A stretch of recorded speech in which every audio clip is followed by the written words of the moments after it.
guys, how's it going? It's Al. We are deep into the playoffs right now. Wild card round is done. Divisional round is up next. On Draftkings, we're going to go over and build a first look lineup. Draftkings apparently listened. Last week, they split it into a Saturday and a Sunday slate. This week, the featured slate is the 4-game Saturday and Sunday, so a lot more strategy, a lot more late swap possibilities. If you're mass multi-entering these tournaments, you have to put yourself in a position to either put your later players in the flex, leave yourselves options for late swap. However, you're going to build those lineups through and try to get as many points as you possibly can. So there's some value on this slate. I like that they've made it a little bit restrictive, but also open enough so that you can get a couple of really superstar players into your lineups through correlation as well. So we're going to take a look and build a tournament lineup for the divisional round this week in NFL DFS. Thank you guys for being here. Drop a like on the video, subscribe to the channel, ring the notifications bell, and let's go. He's a legend.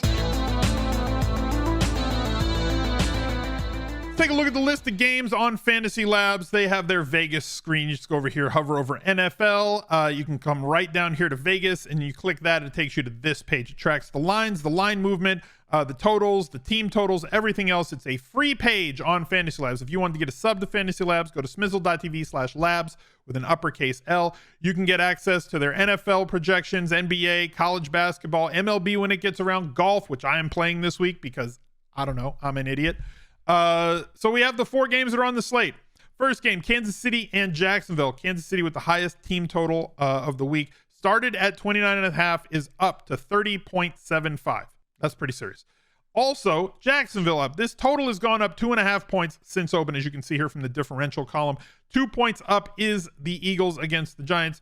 28 team total for the Eagles. 26.75 implied team total for the Bills in what could be the highest scoring game of the weekend, but I don't know right now. Like, this one seems to be the one that could have like 75 real life points. Not that Kansas City and Jacksonville can't either, right? Like, neither defense does a great job of stopping opposing offenses. We had pegged that game against the Chargers to be an extremely high scoring game last week, and it ended up being that. And then this one could be the lowest scoring game, the 49ers and the Cowboys. It's also the latest game, which if the chalk starts to fail early and you've got player minutes remaining from Cowboys and 49ers, there are definitely some sweet spots in that game that we can attack through. So let's take a look at the slate. They have a millionaire maker on this one. I think it's $3 million. Yeah, $3 million millionaire maker, $25 entry fee. If you're interested in mass multi-entering, as usual, I suggest that you stick to small field, restricted entry, whether it's single or 3 max, because that's going to be your easiest path to profitability, and then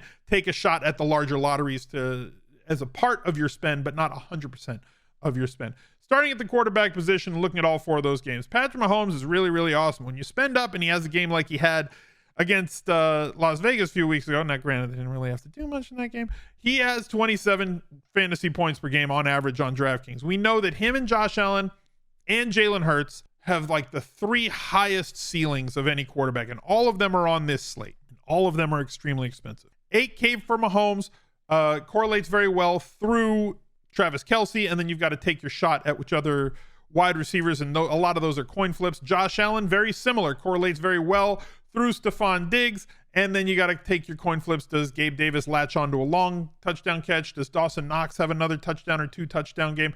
Or is it going to be one of the other ancillary players on that team that get 2, 3, 4 targets a game that correlate with him? Jalen Hurts, a lot more paths to not profitability, but correlation through him. If Jalen Hurts has one of those games where he runs for a bunch of touchdowns, like he did here against Chicago, he can still throw for 300 in those games. Similar situations where he doesn't run, like against Tennessee, the pass funnel that they were this year, 3 touchdown passes, 380. Anytime he has had games like that, if you wanted to play him alone, like fine, but like if he has a massive game, he is more than likely going to drag along his receivers with him. And you're going to fade those running backs as well. But like AJ Brown, we've seen him have slate breaking days. And even when he doesn't have a slate breaking day, he still has the ability to score 30 points with no touchdowns, 11 touchdowns on the year. Devontae Smith has taken a big step forward, and he's priced at $7,200 this week. That's really, really high, but I love to see this kid start to explode the second half of the season because he was one of my favorite wide receivers as a rookie from a talent perspective. Does a great job of route running, getting open, high pointing balls. As small as he is from a weight perspective, from a BMI perspective, big time target in the end zone and in the red zone as well, just because of how good he is, how good his skill set is. 7,200 to go get him. And at tight end, Dallas Goedert, 4,500, a lot more palatable coming off of the 13 targets he had in the last 2 games for the Eagles since returning from injury. I kind of feel like coming down to a Joe Burrow against Buffalo could be an interesting play. That offensive line has not really performed very well, but like didn't have a great game against Baltimore and still had 20 plus DraftKings points. Imagine if this game shoots out and he has a 28 plus point game. It's very easy to know who he's going to correlate through. Primarily 2 guys, one Jamar Chase, then T. Higgins, and then maybe you build other lineups around Boyd as a secondary play, around Hurst as a secondary play off of Chase or Higgins. And if you wanted to fade that entire play, as bad as that offensive line looks, Buffalo has been very bad at stopping opposing running backs.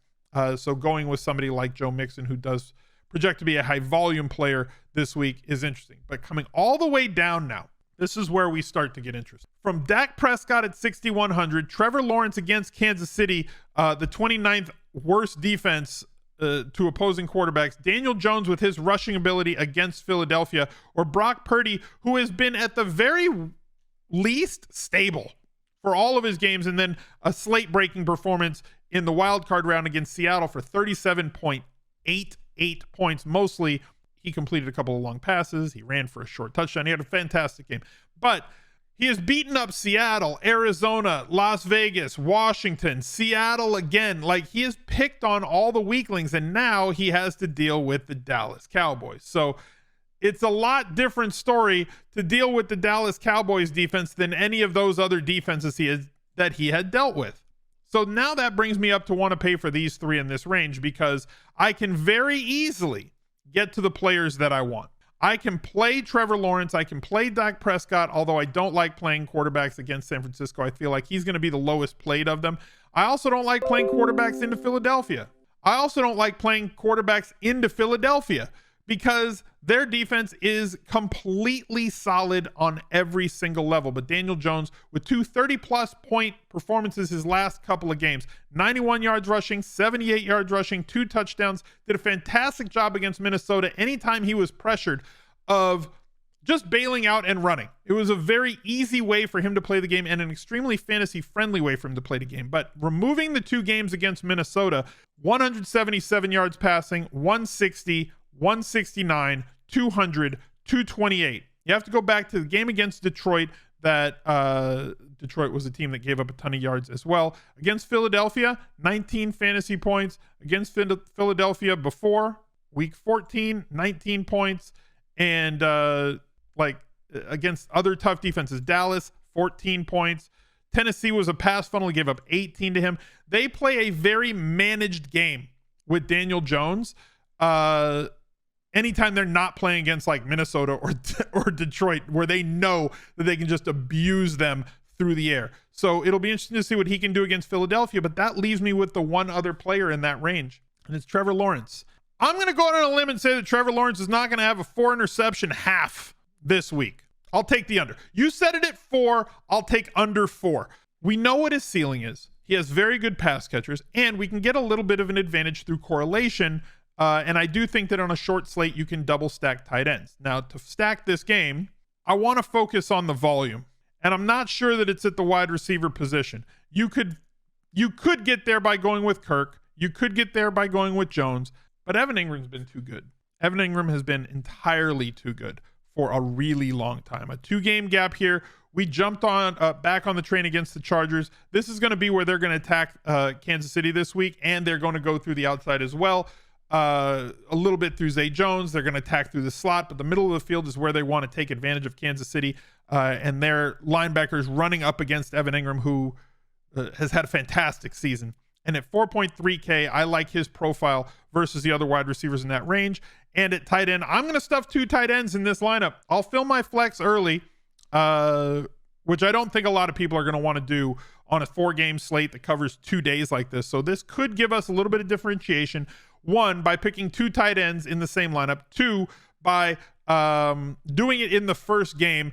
3, by paying up at tight end to get Travis Kelce, because 7,700, and then you look at all the other wide receivers that are on this slate at the top end. 7,800 for Jamar Chase, 7,700 for Steph Diggs, 76 for AJ Brown, CeeDee Lamb at 73.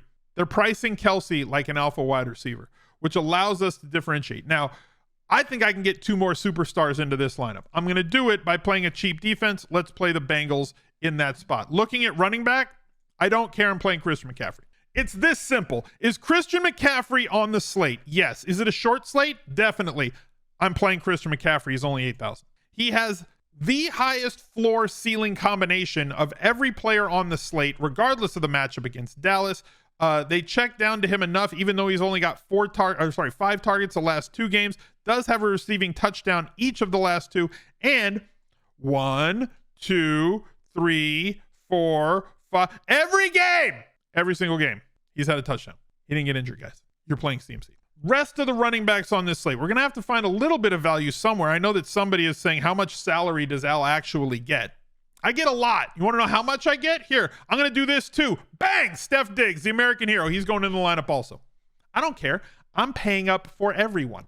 I'm telling you, there's enough value on this slate to be able to go out there and get it. So I want Steph Diggs because I can, because he's extremely good, and because I want to get enough players from this game to make it worth my while. I also on short slates don't mind as much going after players that are playing against my defense, because defense is so highly variant and not really that dependent on the score that it gives up as much as it's scoring. So like, yeah, they gave up points against Baltimore last week, but they also had a ridiculous touchdown on the Simba play.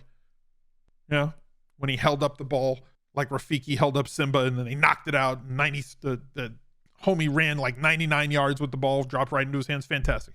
19 targets in 2 games, 14 catches. The Bills, if nothing else, are just firing the ball downfield constantly. And that's what you want, because we're going to get the underneath stuff from Steph Diggs to move the chains, and we're going to get multiple opportunities at big splash plays. He only has 1 touchdown the last 2 weeks, was missed a couple of times on deep throws last week as well against Miami. Another spot where Steph Diggs can eat. So here's where we got to find the value. Running back, I'm not going to be able to afford Joe Mixon in this spot. I don't want to play Travis Etienne on the road. They don't involve him in the passing game enough. Pollard is splitting. McKinnon is thin. I think that Miles Sanders, if we're not playing Jalen Hurts in this lineup, then we have to go with somebody from Philadelphia. And the last time that they faced each other at full strength was this game here in week 14. We ran for 144, had 3 targets, 31.5 points. We know that they can exploit them, and at 5,700, yes. Is there danger? I know that the aren't you worried about guys. The aren't you worried about bros are like trolling right now. Aren't you worried about Boston Scott? Aren't you worried about Kenny Gainwell? Aren't you worried about them using quarterback sneaks? I mean, sure, I'm worried about everything, but also I'm not worried about anything, because he has 11 touchdowns on the year, has enough upside for the price at 5,700, and we need a value who is playing at home, is favored, and has exploited weaknesses on the team that they're playing against, coming off of a week's rest against a team that just had a dogfight. So I like Sanders in this spot. I don't know that he's the top running back. I think that's clearly McCaffrey, but we only have 8 teams. Barkley is 7,900 on the road against Philly's defense. Will be very involved, but paying that extra 2,200 when I can just pay for McCaffrey at home against Dallas, I'm paying up for McCaffrey over him, and then it's somebody in this range. One of these guys is going to break out. We don't know which one it is. There's a lot of touchdown variance. Sanders is going to have the most volume, in my opinion, of any of the running backs in this range, with possible or with the most touchdown upside. Now I got to find 2 value wide receivers. 8,200 to go. We saw something big this week from Isaiah Hodgins. Now I don't think that Hodgins is like a super top wide receiver in the league, but I posited to chat, what if he's like just Allen Lazard? What if he's a good secondary, 3rd level wide receiver who is being forced into alpha level type production on a game where they're going to have to throw a lot? They have guys like Galladay. They have guys like Slate. Do they really have Galladay though? Richie James is not great, and he's just up and down. He doesn't be able, he's not able to command targets on a week in, week out basis. So I feel like we have a solid floor and touchdown upside with 4 in the last 5 games, 9 targets, 5 targets, 12 targets the last 3 weeks for Isaiah Hodgins. Last 3 games. They sat him in week 18 against Philly. He is a big part of this offense right now. They do project to play from behind in this game, so it should be positive game scripts for them to have to throw. Yes, Philly is tough, but we have to find value in volume somewhere. So I'm going to plug in Isaiah Hodgins, which leaves me with 3,300, and I have to find somebody to go to. And T.Y. Hilton has carved out a role on this Dallas Cowboys offense. 4, 4, and 5 targets each of the last 3 games. Is he old? Yes. Is it thin? Sure. Does he have touchdown upside with a solid floor of targets for the salary to make everything else work? Most definitely. I could go with a much more balanced approach, right? I could cut down on Kelsey. I could use Chase instead if I wanted to go with a correlation of wide receiver stars. I could pay down a little bit to have more 5 and 6K wide receivers. But on a short slate like this, you have to hit on the studs that go bonkers. And I'm going to take my chances on McCaffrey and Diggs and Kelsey to go absolutely nuts. You want to get off Kelsey? You want a later play? It's not that hard to just put Chase in that role and go with Buffalo, Cincinnati. Play whatever you like. Make your bets on your superstars. Find the value where it is, and I wish you the best of luck this weekend. Look out for another video right there. He's a legend.